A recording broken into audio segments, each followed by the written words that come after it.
Well, hey everyone, let's talk about another place where there's discrepancy between the Masoretic text, the Septuagint, and maybe do the Dead Sea Scrolls help? So it's in Psalm 22:16. It's a very popular one of these. In almost every English Bible, especially in the Christian Bibles, you're going to read something to the effect of, "They pierced my hands and my feet."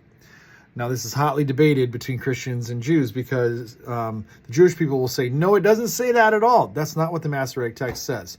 And if we were just to look at the Hebrew, they would be right, because in the Hebrew, it says the word ka'ari, which if you know Hebrew, you would know that ka, it right there, is the preposition. It means like, and then ari means lion, so like a lion. And that's how they would translate it. They would say, like a lion, my hands and my feet. Now, if you were to look at the rest of the passage, you would say, this makes no sense whatsoever.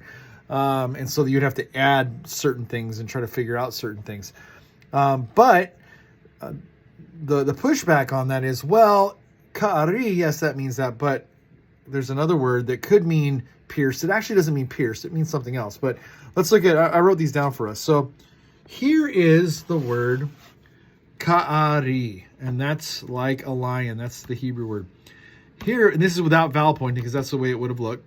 And then this is the word in question, ka'aru, with the vav at the end instead of the yod. And this means something to the effect of like to dig out or to bore, which you could use as pierced, I guess, but it means to remove something from, like, or to push through something to leave a gaping hole. That's what it means. And so translators can go, well, it could mean that, but in the Hebrew Masoretic text, it says ka'ari. So what happened? Well, as you could see in the writing there, the vav there is just a little tiny line away from the yod. And it could be a very simple mistake to translate it from, if it should have been like a lion, to see it as they dug out, they pierced, they created a hole there in my hands and my feet. Or just the opposite way around. It could have been really easy to see like a lion when it should have been they bored a hole through my hands and my feet. And so when we see the Septuagint in the Greek, and we see what they rendered it as. They rendered it as they dug out my hands and my feet, meaning they likely had ka'aru in front of them, and that's how they translated it into the Greek.